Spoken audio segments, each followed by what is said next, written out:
Everybody from Next Gen HQ. Today, we are joined by the incredible Angela Zepeda, the Chief Marketing Officer of Hyundai.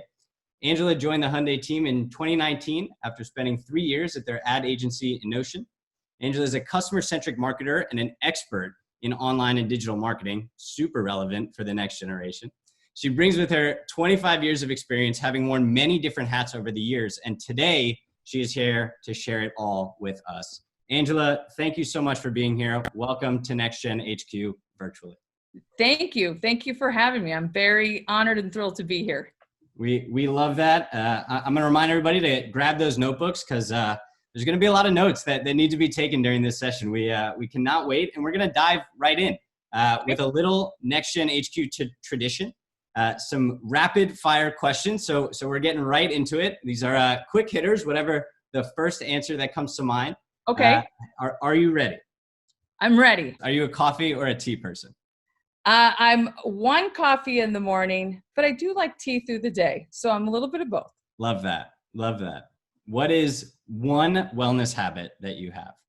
Okay. So I've been so good during lockdown, I shouldn't call it that, shelter in place. With travel, we're usually in our normal mode, going to the office and traveling, it's really hard to stick to a regimen. So since we've been working from home, about March 20th, I think, I actually have lost 25 pounds. I bought a Peloton. I miss my wine tremendously, but I'm not doing that. That's just on the weekend socially. And so, yeah, just picking up old good habits that go to the wayside when you get busy with travel and you're just barely getting to point A to point B. So and I'll tell you, I've told this to a few people, you run on such a hamster wheel, with all that travel and just, it is a big job. I loved it. You get into it, but you don't realize until this is really the first time I've stopped in my career where I was at home for such a long period.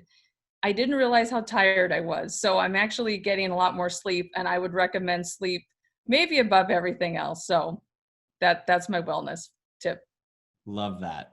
Sleep is definitely a topic of conversation. We have a lot here at Next Gen HQ. As we're young, we're hungry, we want to work hard, so it's hard to find that sleep balance. But building right off into that, talk us through perhaps a morning routine that you might have right after waking up from that sleep. Okay, well, I'm very much a morning person. I always have been. I wake up about 4 a.m. I always did even when I went to the office every day. I still kept that habit. Now I just get to do a lot more in the morning that sometimes I just didn't get to. One thing I've also done during this time, and it's part of now my daily routine, if I can't seem to work out in the morning, which then I'll do it later on, I've been trying to learn Spanish. So every day I'm doing 30 minutes in the morning before my day really starts and doing this Spanish 30-minute class. So that's one thing that's a habit. The other thing is the first thing I do is make coffee, without a doubt. So those are two of my morning habits. I would say we share the make coffee in common. I might have to join you on the learning another language. That's incredible. A great way to well, I'm very late to doing that. The other thing I should tell you I do to keep up with the news, which I don't like taking the time to really listen to it. I get these like New York Times briefing. I also subscribe to the Skim. I love that. It is just every morning I get the top stories and then I'm out. So that's another one of my morning habits. But that feels like that happens very early in the morning because that comes from the East Coast and I can see that early. Definitely. I think I get it 6 a.m. my time, which means that it's in your inbox at 3 a.m. So exactly. Yeah. All right. But let's get a little more into the nitty gritty, if you will, of who makes up Angela and all of those amazing nuggets of wisdom that you have and we cannot wait to unlock. So to start, take us back to the beginning. I've heard you say a few times on several interviews that you wanted to be a fashion designer in New York City when you were growing up. And now you've become one of the most influential, forward-looking, and respected CMOs in the industry. So talk to us about where that changed and what was ultimately the reason that you decided to focus on marketing. Well, I was like most kids are, right? Just thinking about what I wanted to do. I always wanted to do fashion of some sort, and just loved it. I came from a very creative family. My dad was a dentist, but still, I mean, just a lot of creativity. So I just always loved it. And I talked about it all the time as if everyone else was, right? Fashion design, like, right? We're on the same page. And then I'm a senior in high school, and my parents, and I'm from Southern California, I'm from a very large family. No one else had gone away to school. I was the first one who was saying, I really want to go to New York. I really want to go to school there. And my parents really said, we don't like this idea.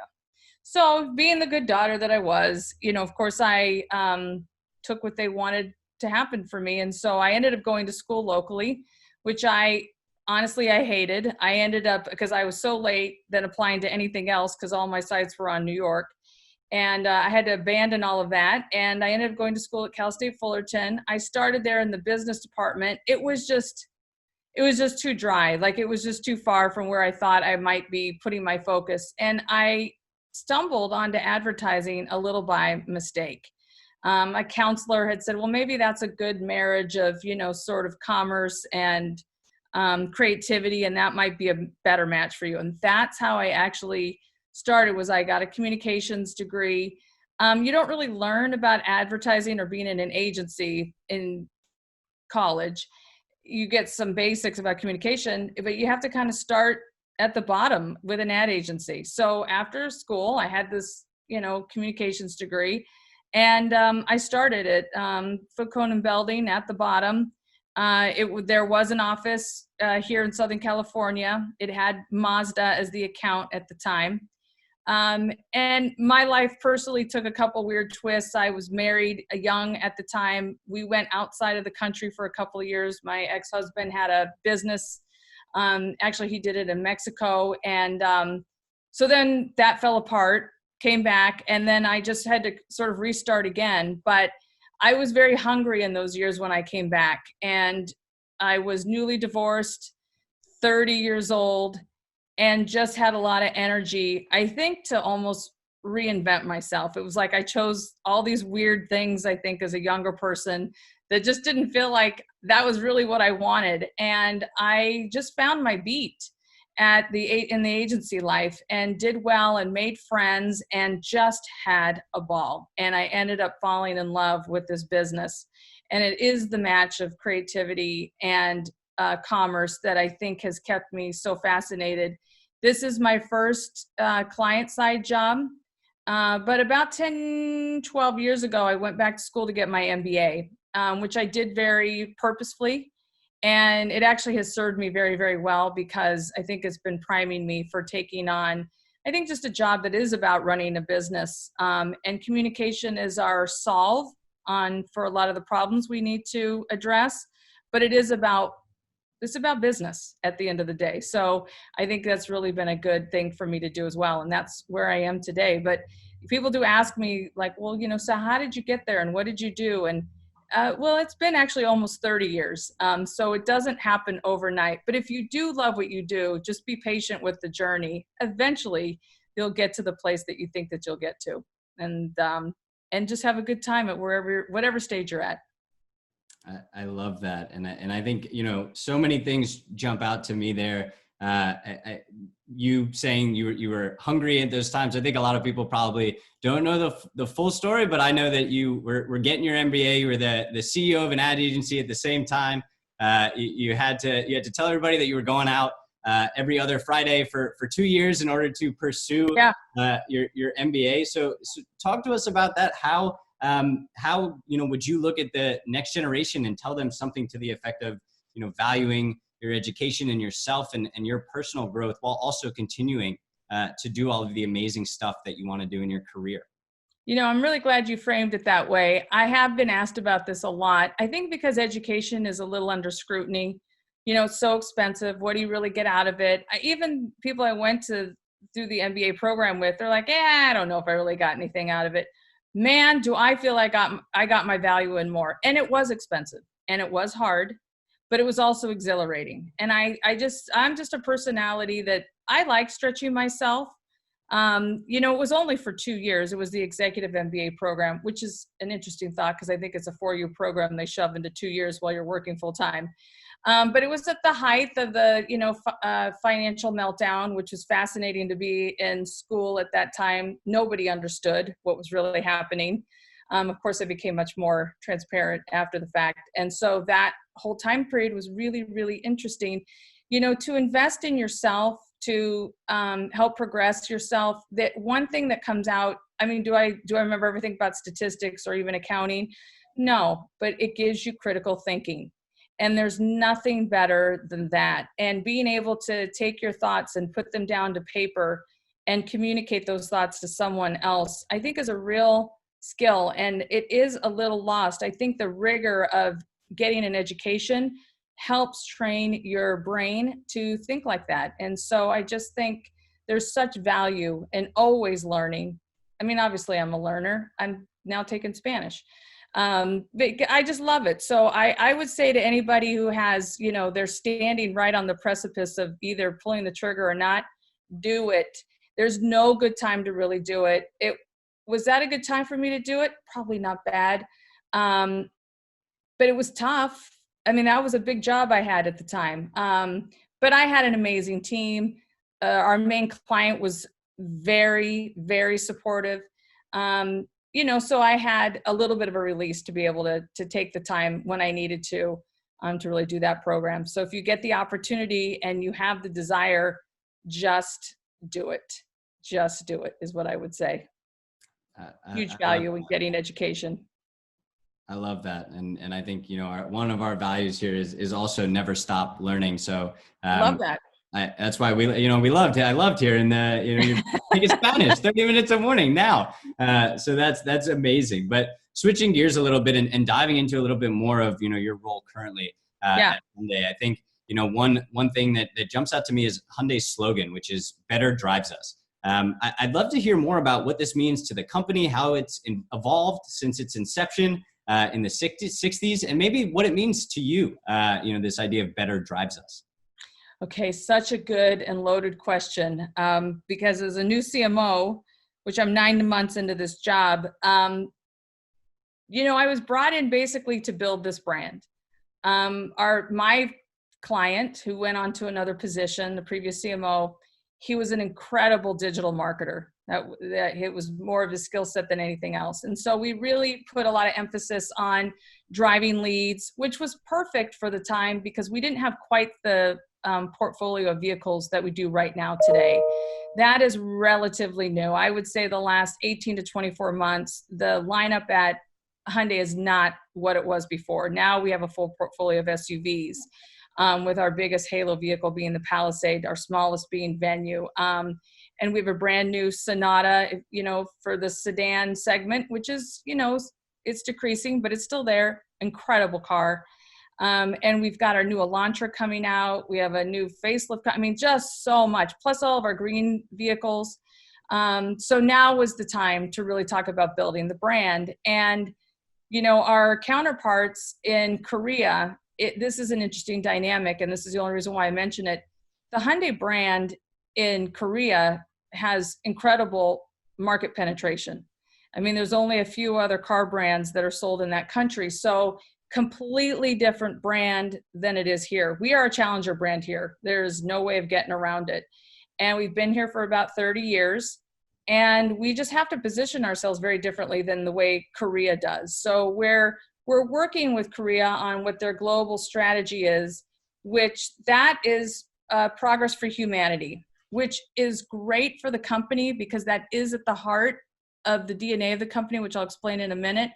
But the words themselves feel a little cold. They're missing some of that emotion. And so we tried to bring emotion to it with this idea of better drives us. And what most people don't know about Hyundai is how it started. So our founder, the most senior, Mr. Chung, going back, 50 years, the most unlikely person probably to start a global company as he did, but he wanted to build a company that would help put the people of South Korea back to work after being so war-torn for so many years, so they could have a better life for themselves and for future generations.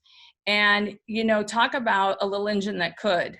Who would have thought that South Korea or Hyundai would become, a global powerhouse as they have. But they've done so many things right and so well, and yet have made mistakes. And in making mistakes, they always take a humble approach to come back to make it better. And in fact, we have this line that says, if you aren't making vehicles better for people, then who are you making them better for?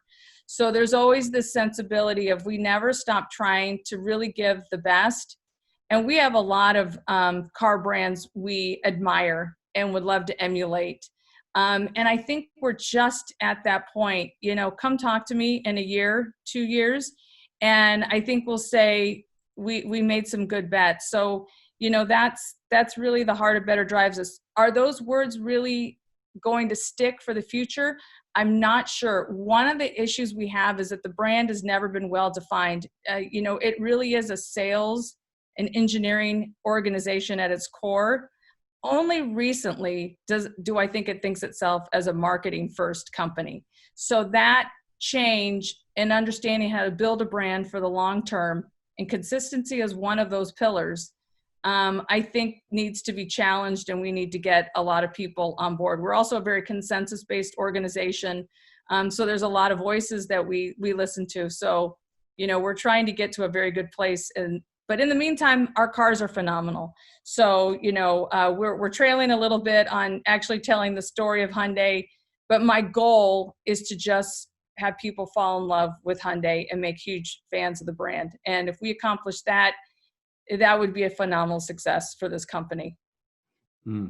I've heard you talk a lot about this idea of people falling in love with the Hyundai brand, which, I feel like I'd be remiss if I didn't ask what you love about the Hyundai brand. And if you could speak to people directly, what would you say is kind of your favorite part of the brand? I have to say, I think it's the people within the company. And I do love our Korean culture and our ownership. I admire the Korean people so much. They are incredibly hardworking people. And I hate to generalize, but everyone I work and know, this is something they really care about. And they have purpose to their work. It has meaning. It is just not a job. It is not just a paycheck. And they really care about the company. The other thing I love about Hyundai, and we say this a lot, you feel like you've joined a family. Now, it is publicly traded in Korea, but, it is, the Chung family has, quite a bit of senior or majority ownership. And in that, you do feel like you're part of a family. I mean, to think that I was at the ad agency, which really is an extension of the marketing department at Hyundai. It's, there's only about 35 people in our marketing department, and there's about 275 people at the ad agency. That's just our creative agency. Then we have our media company. So they really are the extension. To think that the person leading the account at the agency would be asked to come be the CMO on the inside of Hyundai just tells you how close that relationship is and was. And that's a very unique place to be. So, and we're incredibly lucky right now to have just amazing leadership. Our new CEO, COO, Jose Munoz, has been with us for about a year, an incredibly brilliant man. He has a PhD in nuclear engineering. He is the smartest guy in the room. And we love that. He's teaching all of us, I think, how to be a global car brand. And he does say famously, the only thing we lack is confidence. But I think it's part of that humble spirit of our Hyundai family that keeps us hungry and always wanting to do better. We're never arrogant. We never sort of sit back on our laurels. And I think that's the sensibility of the company that I love the most. It's truly an incredible brand. And unfortunately, we are running out of our time here together. I have so many more questions. We'll have to link, some campaigns that you've put out recently that I'm loving are the Elantra, This Is How You Dare campaign that I was a huge fan of. And I know my team was as well. And obviously, I think who doesn't know the Smart Pack, excuse my Boston Smart Pack, ad. very So fun. we'll link those for everybody. But before Thank we you. go, one last question. I'd be remiss if I didn't ask, what excites you about the next generation? You know, I think the next generation, I don't have children of my own, but I have a lot of nieces and nephews. And I just think there's so much difference, I think, with the next generation. And what, like, what will 2025 look like? 2030, it's not even that far away, but I think it will look very different. I think we're getting to the point where data, technology, and creativity are merging. And, this idea of really touching people with how and where they are, being very mobile first, just thinking about how you connect with consumers at an emotional level and connecting values.